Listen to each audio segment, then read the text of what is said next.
เขาแห่3 บาทแล้ว3 พอของเข้าในเด็ก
โอเค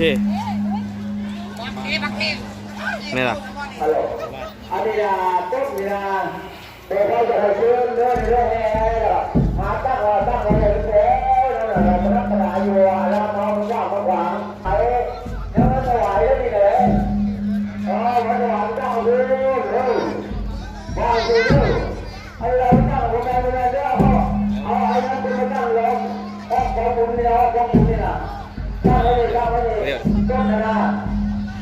พูดกันถวายจะพูดกันในบาทในร่างเราเย็นเอาจะเด้อต้นเนี่ย